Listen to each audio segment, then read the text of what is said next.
두려움 없는 믿음의 사람, 두려움 없는 믿음의 사람이란 제목으로 은혜를 나누겠습니다. 우리 지난주에 보셨던 본문 속에 사울이 회심하는 내용이 있었습니다. 사울이 예수 믿는 사람 잡으러 가던 길에 부활하신 주님을 만난 것이지요.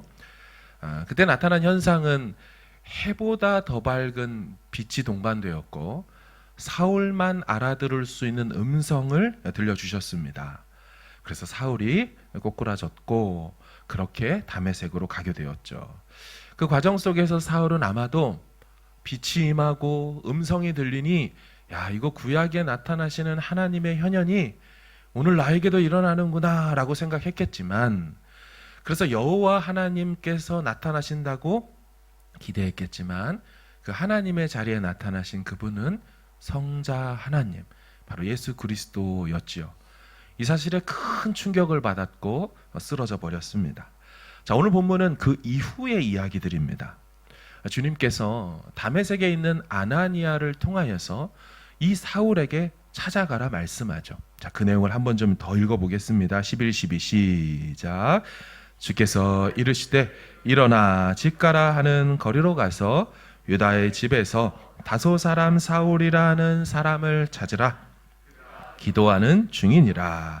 그가 아나니아라는 사람이 들어와서 자기에게 안수하여 다시 보게 하는 것을 보았느니라 하시거늘. 아멘. 여러분, 저 말씀을 주께서 주셨는데 아나니아가 순종하기 어땠을까요? 아나니아의 이 마음이 그 다음에 그 명령을 받자마자 반응하는 항변을 통하여 드러나 있지요. 우리 13, 14절도 읽어보겠습니다. 시작. 아나니아가 대답하되 이 사람에 대하여 내가 여러 사람에게 듣사온즉 그가 예루살렘에서 주의 성도에게 적지 않은 해를 끼쳤다 하더니 여기서도 주의 이름을 부르는 모든 사람을 결박할 권한을 대제사장들에게서 받았나이다 하거늘. 아멘. 그럼 아나니아가 지금 가기가 쉽다는 거예요? 두렵다는 거예요? 두렵다는 거죠. 좀처럼 가는 것이 자신에게 쉽지 않다라고 하는 겁니다. 지난주에 같이 나눴던 것처럼 만약 사울이 회심하지 않았다고 한다면, 지금 자신이 듣고 있는 이 음성이 주의 음성이 아니었다라고 한다면, 여러 가정 중에 하나만 가정한다 할지라도 자기 발로 호랑이 굴에 들어가는 것처럼 자발로 찾아와서 나 잡아가시오 하는 꼴이 되기 마련이죠. 따라서 아나니아가 오늘 그 사울이 있는 곳으로 간다는 것은 좀처럼 쉬운 일이 아닙니다. 오늘 본문에 사울이라는 사람이 누구네 집에 있다라고 성경이 밝혔습니까? 한번 잘 보실까요? 11절에 화면을 안 띄워줍니다. 유다의 집에서 다소 사람 사울이라는 사람을 찾으라. 생각해 볼 게 있습니다. 여러분, 사울이 왜 그 집에 가 있을까요? 오는 길에 빛이 둘러 비추고 주의 음성을 들었기 때문에 그 집에 간 걸까요? 아니죠. 아닙니다. 그럼 그곳은 사울이 사람들의 손에, 동행의 손에 이끌려서 가게 된 것이죠. 자, 8절을 읽겠습니다. 시작. 사울이 땅에서 일어나 눈은 떴으나 아무것도 보지 못하고 사람의 손에 끌려 다메섹으로 들어가서, 그래서 유다의 집에 간 겁니다. 자, 그러면 사울의 손을 끌고 잡아간, 함께 간 이 동행들은 누굴까요? 학자들은 성전 경비대원일 것이라고 확신합니다. 왜냐하면 체포해서 잡아오려고 하는 거잖아요. 사울 혼자 가면 몇 명이나 체포해 올 수 있습니까? 두세 명만 돼도 혼자 커버하기가 어렵습니다. 작심하고 영장 받아 가는 걸음이기 때문에 아주 많은 꽤나 되는 사람들이 그렇게 같이 갔을 때 분명히 성전 경비대원을 그렇게 지원받아서 이동하겠죠. 혹은 사울과 같은 마음을 가진 강경 유대교 사람들이 그와 뜻을 모아 같이 갔을 것입니다. 자, 그러면 왜 유다라는 사람의 집에 갔을까요? 사실은 특별한 이유가 없습니다. 원래 거기로 가기로 했을 것입니다. 여러분, 문제는 오는 길에 사울에게 일어난 거죠. 같이 가던 동행들에게는 사실 좀 당황스러웠지만 그들은 뭐 큰 영향을 받지는 않았습니다. 그러니 그들은 원 계획대로 우리가 다메섹에 가면 이 일을 해야 될 동안 묵어야 될 숙소를 예정해 뒀을 것입니다. 해외 출장이잖아요. 그냥 아무데나 가서 막 찾아야지 그러지 않을 겁니다. 다메섹을 잘 아는 사람을 동원했든지 거기 가서 묵으면 될 거라는 게 예정돼 있던 그 집으로 그대로 그냥 간 겁니다. 그렇다면 여러분, 그곳은 이 사울을 빼고는 누가 있겠습니까? 체포영장을 받아온 동행자들이 함께 있겠죠. 여러분, 그곳에 사울 일행을 환영하는 강경 유대교 사람 유다가 자신의 집을 열고 기다리고 있었겠죠. 그러니까 사울 한 사람 변했다고 해서 아나니아가 찾아갈 만한 집이 아니라는 겁니다. 여러분, 사울이 손에 이끌려서 크리스찬의 집에 갔겠습니까? 누구 손을 끌고 갔겠어요? 잡고? 그들의 손에 이끌려 간 겁니다. 함께 온 동행들과 성전 경비대원들, 강경파 유대교 사람 그 집에 지금 있는 거예요. 그리고 생각해 보세요. 앞이 안 보였습니다. 쓰러진 사람입니다. 3일간 아무것도 안 먹습니다. 이 사람 홀로 두겠습니까? 여러분이라면? 아니죠. 우리 리더가 쓰러져 있는데 이 일을 감당해야 될 이분이 쓰러졌는데 멤버들이 가만히 있겠어요? 다 둘러서서 지키고 있겠죠. 따라서 지금 아나니아 보고 가라고 한 그곳은 굉장한 위험이 여전히 존재하는 그런 곳으로 가고 있다라는 거예요. 아나니아가 그 위험을 무릅쓰고 간다? 그러면 아나니아를 제가 묵상을 해보니까 이 보통 사람이 아니라는 생각이 듭니다. 여러분, 게다가 그곳이 어느 곳이라고 말하냐면 11절에 직가라 하는 거리에 가서, 유다의 집에서. 자, 일단 이 지역부터 좀 설명이 필요합니다. 다메섹에 가지 않았습니까? 다메섹이 어떤 곳일까요? 이 다메섹은 북쪽으로는 비옥한 초승달 지역이라고 하는 메소포타미아 문명의 발상지가 있던 곳입니다. 그러니까 아주 그런 곳으로 다니기가 좋은 곳. 게다가 남쪽으로 내려가면 팔레스타인 유대 지역이 다 있고요. 남서쪽으로 가게 된다면 이집트로 이어질 수 있는 곳입니다. 따라서 교통과 무역의 중심지고 실제 국제도로가 그곳을 지나가고 있었습니다. 그런데 이 지역은 사람들이 많이 다니는 곳이었고요.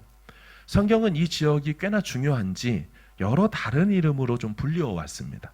시리아 지역이다, 아람 지역이다라고 불려왔죠.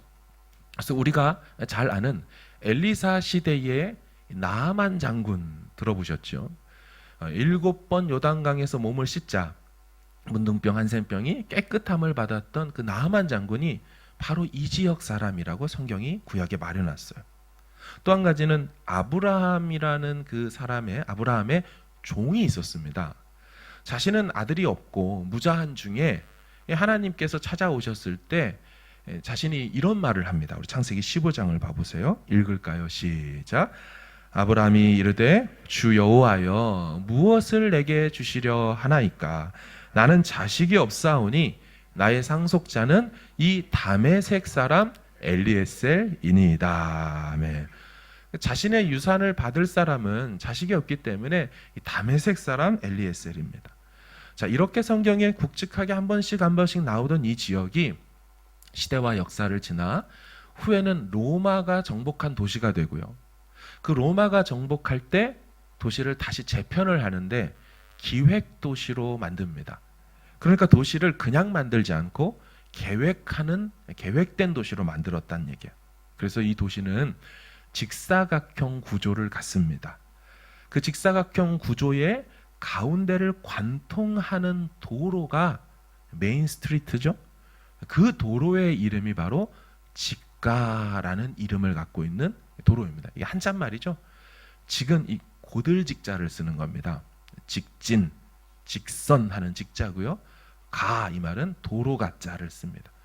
그러니까 the street called straight라는 바로 그런 도로가 관통하죠. 이미지를 하나 좀 보여주실까요? 딱 보시면 사각 직사각형으로 되어 있죠. 이게 다메섹입니다. 기획 도시예요. 저 위쪽에 보면 아만나라는 강이 흐르고 있고, 자, 빨간색으로는 주피터 신전이 있죠. 그리고 오른쪽에는 보이십니까? 아고라 광장이라고 해서 당시의 문화였던 이 시민들과 철학자들이 서로 변론하고 토론하는 그런 광장이 하나 있었고요. 또 그런가 하면 밑에 쪽에는 극장이 있습니다. 상당히 대단한 도시죠.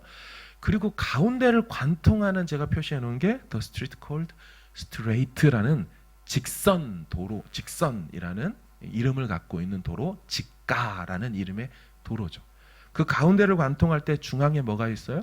팰리스, 왕궁이 있습니다. 자, 이 도시를 지금부터 한 124년 전에 가서 찍은 사람이 있습니다. 사진을 좀 보여주실까요? 이 가운데 보면은 아치로 이렇게 돼 있으면서 쫙 도로가 도시에 나 있죠. 저게 이제 직가라는 도로이라는 것입니다. 1900년도에 찍은 사진이죠. 그 다음 사진을 보시면, 그래도 최근에 찍은 이 직가라는 도로에 찍은 사진이고, 이거 컬러로 보정한 걸 좀 보여주시면 이런 느낌이 될 겁니다. 그런가 하면 또 한 다음 사진, 로마의 개선문 아치를 딱 만들어 놓고 여기서부터 이제 직가가 출발하게 되는 거고, 마지막 현대 사진입니다. 저 안에 동근 아치 들어가 보면 여전히 상업이 아주 발달한 곳이라는 것을 알 수가 있습니다. 자, 그럼 생각해 보세요. 기획도시 다메섹의 메인 도로에 집이 있는 사람, 직가라는 그곳에 유다의 집이라고 하거든요. 그래서 학자들은 유다라는 사람이 굉장히 부유한 사람이었을 거라고 말합니다. 당시 가장 비싼 땅, 도시의 메인 스트리트에 땅을 가지고 있고 집을 짓고 살았던 사람이 유다니까요. 오늘날 뉴질랜드로 말하면 시내의 퀸즈 스트리트입니까? 제일 큰 도로 막 쫙 나가는, 구찌 루이비통 있고 별다방 있는 곳 있죠. 여러분, 거기에 누가 집을 갖고 계신 분 혹시 있으세요? 거기에 집을 갖고 살 수 있었던 사람. 한국의 뭐 청담에 무슨 펜트하우스, 무슨 아파트가 164억입니까? 어마어마하죠. 그러니까 어느 동네든지 어느 도시든지 메인 스트리트에 뭐가 있다?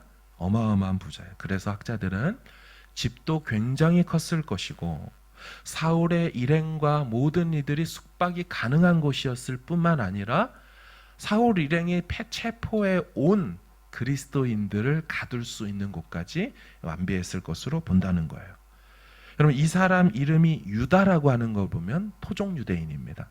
아주 유대교에 빠져 있을 그럴 만한 사람이죠. 그런데 이곳을 아나니아가 자기 발로 들어갑니다. 얼마나 많은 반대 사람들이 그 목적을 가지고 모여 있고 진치고 있을 곳인데 그곳에 가서 같이 하는 거죠. 생각할수록 정말 믿음의 사람이라는 걸 알 수가 있습니다. 자, 그러면 여러분, 이 아나니아가 들어가서 뭐 했을까요? 자, 한번 구절을 보겠습니다. 17절을 읽습니다. 시작. 아나니아가 떠나 그 집에 들어가서 그에게 안수하여 이르되, 형제 사울아, 주 곧 내가 오는 길에서 나타나셨던 예수께서 나를 보내어 너로 다시 보게 하시고 성령으로 충만하게 하신다 하니. 아멘. 자, 본문을 잘 보시면 이 아나니아가 그 집에 들어가서 다짜고짜 말을 먼저 합니까? 행동을 먼저 합니까? 그렇죠? 행동을 먼저 합니다. 근데 그 행동이 뭐냐면 지금 3일 금식 중에 있는, 식음을 전폐해서 털썩 주저앉아 있는 사울에게 냅다 손부터 올립니다. 와, 대단한 사람 아닙니까? 다른 사람은 이름만 들어도 두려워할 만한 이 사울에게, 사울이랑 대화하고 이 행동을 하는 게 아닙니다. 당신 오는 길에서 혹시 뭐 본 거 없습니까? 왜냐하면 이 얘기를 듣고 확인한 다음에 손을 올리는 게 아닙니다. 바로 들어가자마자 손부터 올리고 나서 그리고 말을 시작합니다. 여러분, 이 행동을 어떻게 해서 이 사람이 할 수 있었을까요? 주님이 이 행동을 하라고 그대로 말씀했죠. 우리 12절 보여주세요. 그가, 사울이죠, 아나니아라는 사람이 들어와서 자기에게 안수하여 다시 보게 하는 것을 보았다라고 말하니 그 말을 그대로 믿는 겁니다. 그래서 가서 바로 문 열고 들어가자마자 헬로우 사울 이런 거 없어요. 바로 손부터 올리고 주님이 주신 말과 행동들을 하는 거죠. 그 다음에 이 사람이 한 말이 무엇입니까? 아나니아가 손을 올리고 나서. 저는 이 대목이 아나니아가 했던 말과 모든 행동 중에 가장 큰 울림이 있는 말이라고 생각됩니다. 19절을 다시 보여주십시오. 아나니아가 떠나 그 집에 들어가서 그에게 안수하여 이르되, 첫 마디가 뭡니까? 형제 사울아. 형제 사울아. 그럼 이거 원수 사울아 아닙니까? 저는 이 부분이 묵상할수록 이게 보통 말이 아니라는 생각이 드는 거예요. 믿는 그리스도인을 잡아 죽이는 사람, 죽였던 사람, 지금 이 도시에 와서 나를 잡으려고 온 사람, 또한 나와 같은 모든 신자들을 잡겠다고 난리치는 사람, 그 사람에게 첫 마디로 바로 형제 사울아. 여러분, 이 아나니아의 믿음의 수용력이 어떻다고 보이십니까? 얘기를 좀 나눠보고 형제가 될 만한 사람인지 따져보고 너랑 나랑 코드가 맞는지, 진짜 네가 회심한 게 맞는지, 이 모든 사전 작업 다 그만두고 오직 주께서 환상 중에 주신 말씀 하나 부여잡고 행동뿐만 아니라 말부터 뭐라고 선언하는 거예요? 형제요 라고 선언합니다. 놀랍죠. 이 사람 안에 믿음이 있는지 확인도 안 하고 기독교 신자라고 믿어버리고 형제요라고 합니다. 그러니 아나니아 안에 그 주님의 말씀을 믿는 이것이 얼마나 순수하고 그대로 모든 것을 다 담아버리는지 모르겠다라는 거죠. 살인자를 형제라고 바로 선포하고 받아버릴 수 있는 그 사람 아나니아. 그러고 나서 형제 사울아 해놓고 주님이 주신 말씀을 주저함 없이 선포하죠. 주, 곧 네가 오는 길에서 나타나셨던 예수께서 나를 보내어 너로 다시 보게 하고 성령으로 충만하게 하신다. 사랑하는 여러분, 만약 사울에게 오던 길에 이 일이 없었다면 확인도 하지 않고 본 거 없냐고 물어보지 않고 이 말을 하기 때문에, 만약 이 일이 없었다면 굉장한 망신에다가 낭패를 겪습니다. 하지만 아나니아는 따지고 확인하는 작업 없이 그냥 그대로 주신 말씀 그대로 믿고 선언하죠. 그리고 안수하면 사울의 눈이 떠질 것도 미리 선언해 버리죠. 주께서 너로 다시 보게 하신다라고 선언해 버립니다. 여러분, 이 아나니아라는 사람을 제가 생각을 해보니 그 안에 완전히 믿음으로만 가득 차 있습니다. 사실 마음이라는 방 안에는 얼마든지 불안과 염려와 두려움이 도사릴 수 있습니다. 들어올 수 있어요. 안 되면 어떡하나? 내가 본 환상이 아니면 어떡하나? 주의 음성이 아니면 어떡하나? 온갖 두려운 생각들이 스며들 수 있지만 이 사람은 그 공간을 다 믿음으로 채워버리고 믿음으로 가득 찬 그 상태 그대로 가서 주님 앞에서 받은 그 말씀 행위 그대로 행해버리는 거죠. 여러분, 이렇게 온전한 믿음 채워서 행동하고 순종한 이 두려움 없는 믿음의 사람인 이 아나니아의 순종에 하나님께서 어떻게 반응하십니까? 이 하나님의 반응을 성경은 이런 단어를 통하여서 설명하는 걸 좋아하는데요. 그게 바로 즉시라는 표현입니다. 18절을 읽겠습니다. 시작.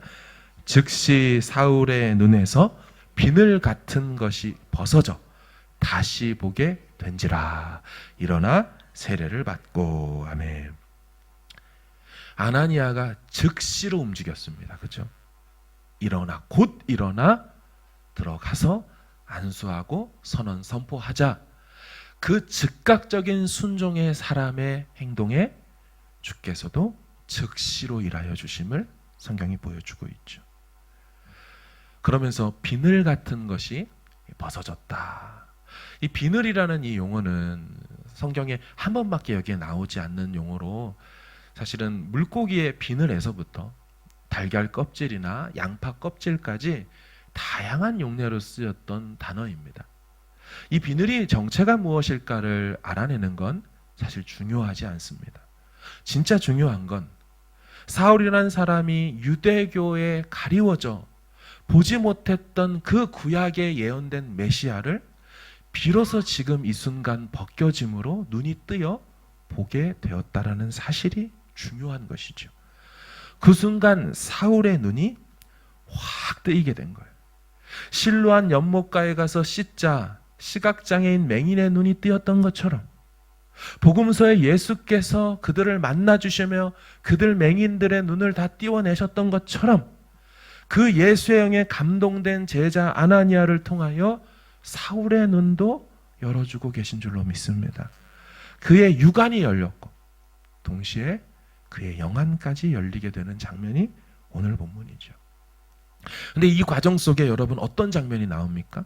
일어나 세례를 받고. 여러분 이거 사울이 받겠다고 한 게 아닙니다. 이 믿음의 사람, 이 두려움 없는 용기, 담력의 사람 아나니아가 안수하고 눈 떠라 라고 얘기한 다음 일어나서 예수를 영접하라 말해놓고 너 세례도 받아. 여러분 이 사울이 보통 사울이 아닌데 이 아나니아는 또 보통 사람이 아닌 것 같아요. 어떻게 알 수 있을까요?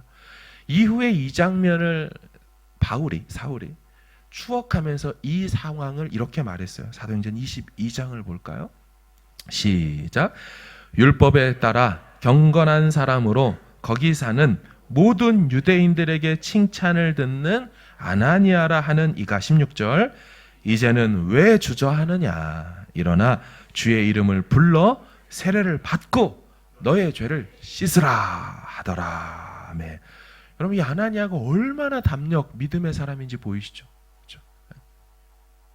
일어나 주의 이름을 불러라. 이 말이 뭐예요? 너의 주를 바꾸라는 거예요.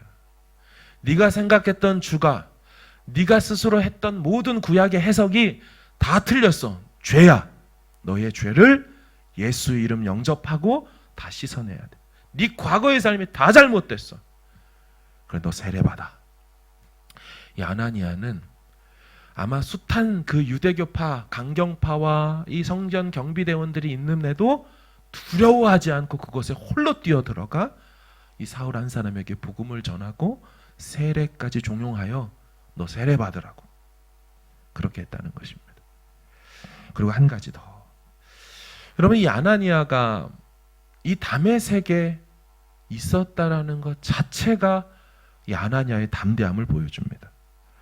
여러분 이 아나니아는 사울이 다메섹으로 체포영장 받아서 예수 믿는 사람 잡으러 온다는 사실을 알았습니까? 몰랐습니까? 예, 알았죠. 14절 보여주세요. 여기서도 주의 이름을 부르는 모든 사람을 결박할 권한을 대제사장들에게서 받았습니다를 아나니아가 알고 있습니다. 그래서 예수님께 지금 얘기하는 거죠. 진짜 가는 게 맞습니까? 이 사람 사울 이런 사람인데요. 여기서도 오려고 하는데요. 알고 있었어요. 자, 그런데 여러분 앞장인 사도행전 8장을 보시면 어떤 내용이 있습니까? 스데반의 일로 인하여서 예루살렘에 큰 박해가 일어났죠. 자, 그래서 거기 있던 모든 그리스도인 신자들이 어떻게 합니까? 이 예루살렘을 떠나기로 하죠. 흩어지죠. 그 장면 보겠습니다. 8장 1절 시작. 사울은 그가 죽임 당함을 마땅히 여기더라. 그날에 예루살렘에 있는 교회에 큰 박해가 있어 사도 외에는 다 유대와 사마리아 모든 땅으로 흩어지니라. 아멘. 자, 그러니까 모든 그리스도인들이 예루살렘에서 이 사울 때문에 흩어집니다. 사내들인 공의회의 악한 영향력을 피해서 다들 흩어졌습니다. 자, 그러면 아나니아가 지금 여전히 다메섹에 있다는 것은 무엇을 보여줍니까? 스데반을 돌로 쳐 죽인 주동자 사울이 체포영장 받아가지고 성전 경비대원들이랑 같이 오는데 아나니아는 그걸 알고도 지금 뭐 했다? 도망가지 않고 있었다는 거. 여러분, 이렇게 했던 행동을 했던 사람들이 예루살렘에서 누구였습니까? 다 떠났지만 누구 외에는 예루살렘을 안 떠나고 지켰어요? 사도 외에는 안 떠났죠. 그렇다면 아나니아는 다메섹에서 사도급 믿음을 갖고 그곳을 오는 걸 알면서도 지키고 있었던 사람임을 보여주고 있습니다. 여러분, 이런 사람을 성경이 뭐라고 부르는 줄 아세요? 제자라고 부릅니다. 9장 10절 보여주세요.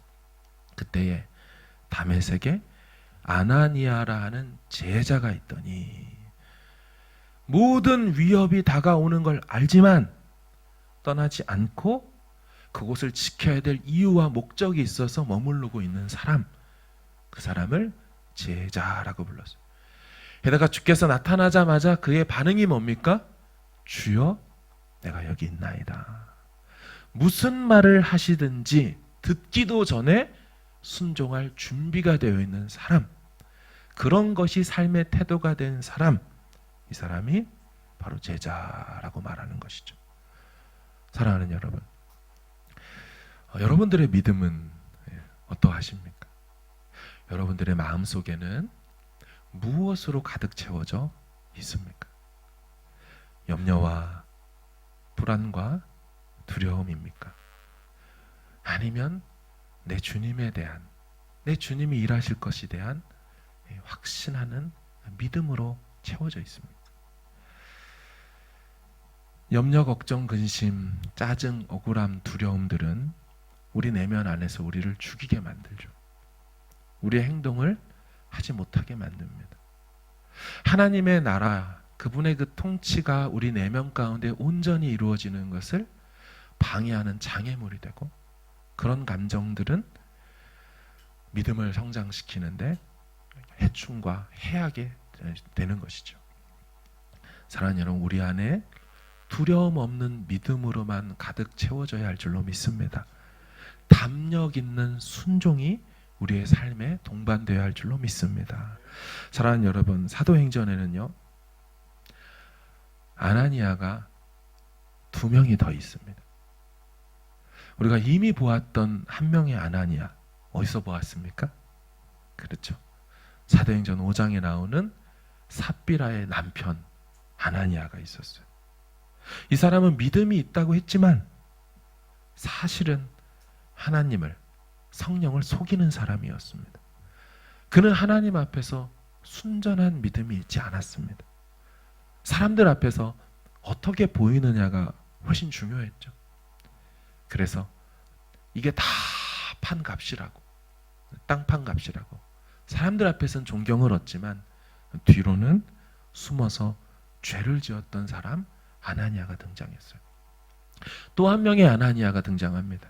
그 사람은 사도행전 23장에 등장하는 대제사장 아나니아라는 사람입니다.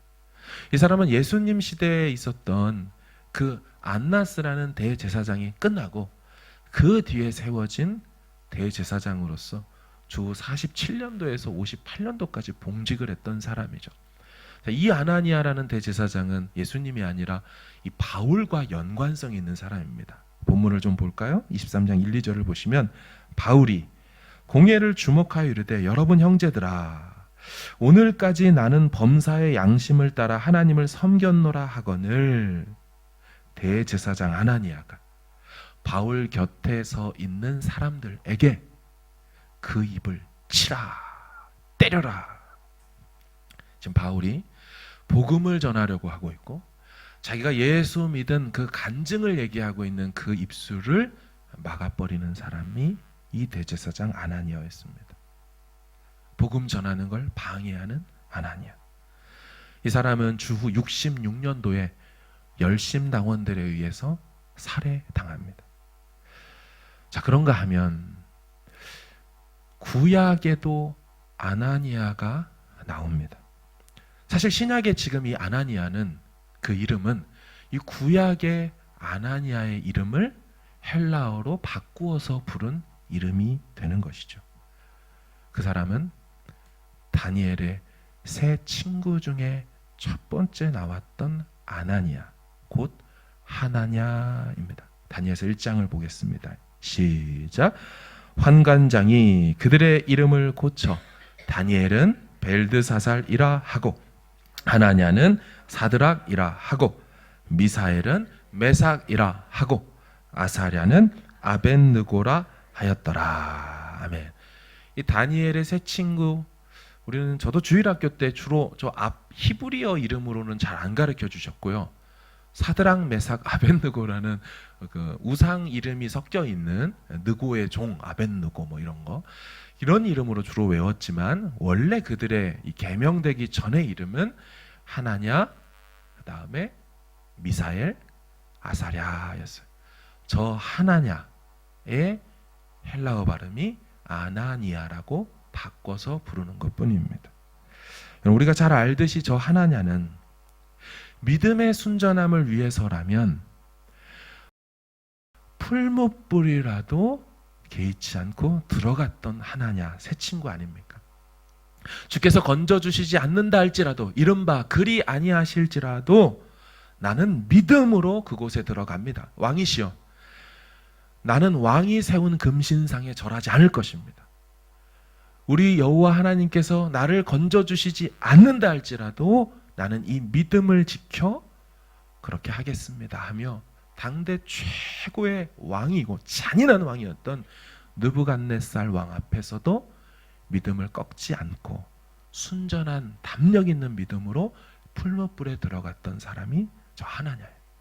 오늘 본문의 아나니아도 그 집가라는 거리에 있는 유다의 집이 어쩌면 풀무불 같은 곳이죠. 들어가면 단박에 잡힐 수 있는 곳, 잘못하면 헤어나오지 못할 만한 그곳을 신약의 하나냐, 이 아나니아도 담력 있는 믿음, 두려움 없는 믿음으로 그곳에 들어갑니다. 그리고 그곳에서 사울에게 안수하고 눈을 띄운 다음 그 사울을 건져서 데리고 나오죠. 사랑하는 여러분, 이 아나니아의 담대한 용기 있는 믿음이 우리의 믿음 되기를 정말 간절히 소망합니다. 얼마나 아름답고 멋진 제자의 믿음입니까? 여러분, 우리는 살면서 두렵고 염려되는 마음이 들 수가 있어요. 왜냐하면 사울이 잡으러 온다고 하니까. 여러분, 사울이 온다는 것이 잠재적 위협입니까? 실제적 위협입니까? 실제적 위협이에요. 실제적 위협이에요.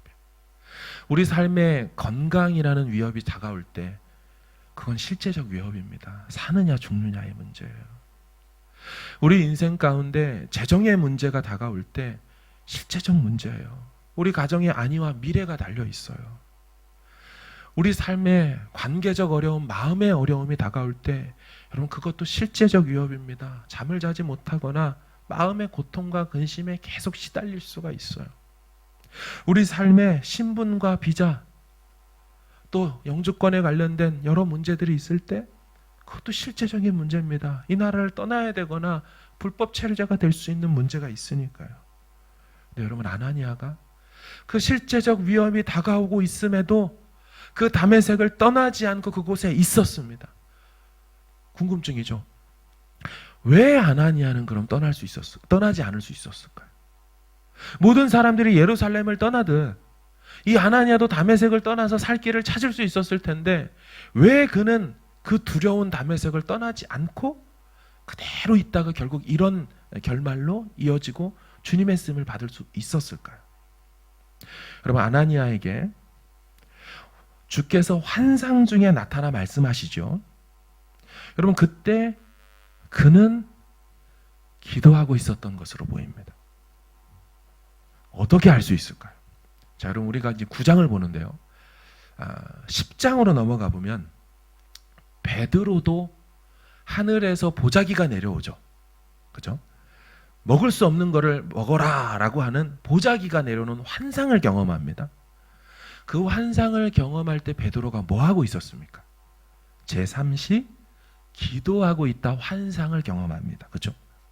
자, 그럼 오늘 본문의 사울이라는 사람, 그도 아나니아가 와서 자기에게 안수해서 눈뜨게 하는 환상을 봤다고 하죠. 그렇죠? 사울도 환상을 봤다라고 얘기해 줍니다. 근데 그 환상을 사울이 뭐 하고 있을 때 봤다고 합니까? 그렇죠. 기도하고 있다라고 할 때 환상을 봐요. 따라서 사도행전에서는요, 환상이 임할 때마다 그 환상이 임한 대상들은 기도하고 있었습니다. 자, 이 맥락을 가지고 오늘 이 아나니아에게 임한 환상을 추론해 볼 때 성경이 명시하고 있지 않지만 그도 뭐 하고 있었을 것이다? 기도하고 있었을 것이다를 어렵지 않게 도출해낼 수 있죠. 왜냐? 지금 사울이 오고 있다고 하잖아요. 사울이라는 실제적 위협이 다가오고 있을 때 제자 아나니아는 기도 중에 있었던 것으로 보이고, 그 기도하던 중에 주께서 오셔서 사명을 주십니다. 그 사명에 두려움 없이 온전한 믿음으로 순종하자. 여러분, 그 두려운 그 일이 뭘로 바뀝니까? 사울이 변하여 바울이 되는 역사. 다시 말하면 그 위협의 존재가 사라지는 정도가 아니죠. 기도 중에 나타난 주의 음성에 순종하자 그 위협인 사울은 어마어마한 동역자로 바뀌어버립니다. 사랑하는 여러분, 우리는 오늘 본문 이후로 다시 아나니아를 보지는 못합니다. 하지만 이 아나니아의 한 번 나타나는 이 모습 속에 그의 온전한 순종, 두려움 없는 믿음의 담력 있는 순종, 그것을 통하여 앞으로 기독교 역사에 길이 남고 성경을 쓰게 될 이 바울이라는 사람이 예수를 믿고 세례를 받는 역사가 일어납니다. 오늘 우리 삶에 여러 위협들이 오고 어려움이 생길 수 있지만 그 가운데 우리 주님께서 말씀해 주시거나 기도 중에 하나님께서 주시는 그 마음을 부여잡고 여러분 순종해 보시기를 바랍니다. 그 순종함을 통하여서 그 두려움이 변하여 내 기도 되었고, 그 슬픔 변하여 내 기쁨 되게 하시는 하나님의 역전시키시는 은혜의 역사가 우리 삶 가운데 여전히 있게 될 줄을 예수 이름으로 축원합니다. 아멘.